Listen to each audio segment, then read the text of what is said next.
दोस्तों, आज हम आपके लिए लेकर आए हैं गौतम बुद्ध के जीवन से जुड़ी एक रोमांचक बात।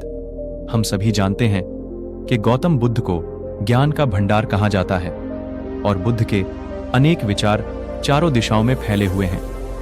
गौतम बुद्ध को अपने बचपन में ही ज्ञान की प्राप्ति हुई थी, तो आज हम यही जानेंगे कि कैसे उन्हें ज्ञान की प्राप्ति हुई। दोस्तों, आप वीडियो देख तो लेते हैं पर हमारे चैनल को सब्सक्राइब नहीं करते हैं। मुझे आशा है कि सबसे पहले से आपने चैनल को सब्सक्राइब कर लिया है, तो वीडियो को आगे बढ़ाएं। गौतम बुद्ध का जीवन हर किसी के लिए प्रेरणादायी है। गौतम बुद्ध बौद्ध धर्म के प्रवर्तक थे। इनका जन्म 433 ईस्वी पूर्व तथा महापरिनिर्वाण 567 ईस्वी पूर्व में हुआ था।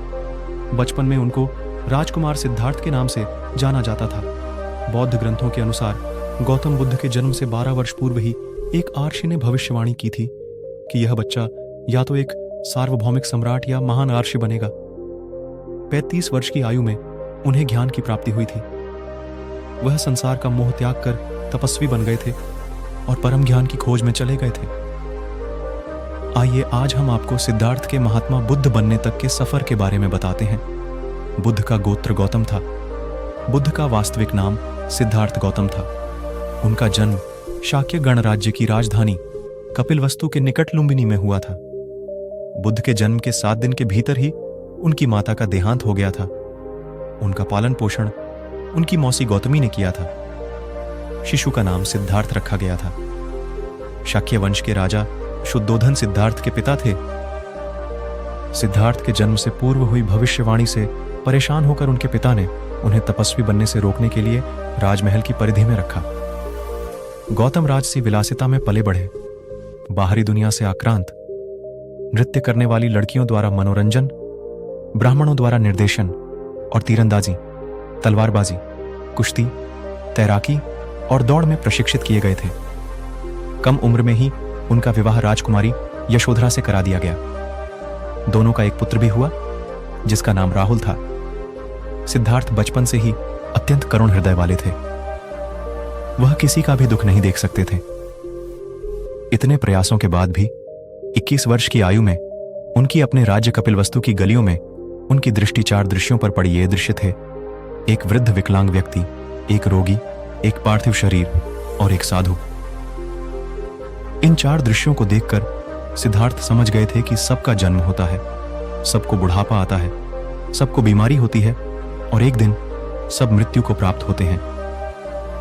इससे व्यथित होकर उन्होंने अपना धनवान जीवन, अपनी पत्नी, पुत्र एवं राजपाट का त्याग करते हुए साधु का जीवन अपना लिया और जन्म, बुढ़ापा, दर्द, बीमारी और मृत्यु से जुड़े सवालों की खोज में निकल गए। सिद्धार्थ ने अपने प्रश्नों के उत्तर ढूंढने शुरू किए। समुचित ध्यान लगा पाने के बाद भी उन्हें इन प्रश्नों के उत्तर नहीं मिले। फिर उन्होंने तपस्या भी की, लेकिन अपने प्रश्नों के उत्तर नहीं मिले। इसके बाद कुछ और साथियों के साथ अधिक कठोर तपस्या प्रारंभ की। ऐसे करते हुए 6 वर्ष व्यतीत हो गए। भूख से व्याकुल मृत्यु के निकट पहुंचकर बिना प्रश्नों के उत्तर पाए वह कुछ और करने के बारे में विचार करने लगे थे।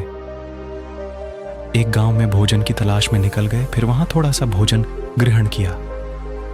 इसके बाद वह कठोर तपस्या छोड़कर एक पीपल के पेड़, जो अब बोधि वृक्ष के नाम से जाना जाता है, के नीचे प्रतिज्ञा करके बैठ गए कि वह सत्य जाने बिना उठेंगे नहीं।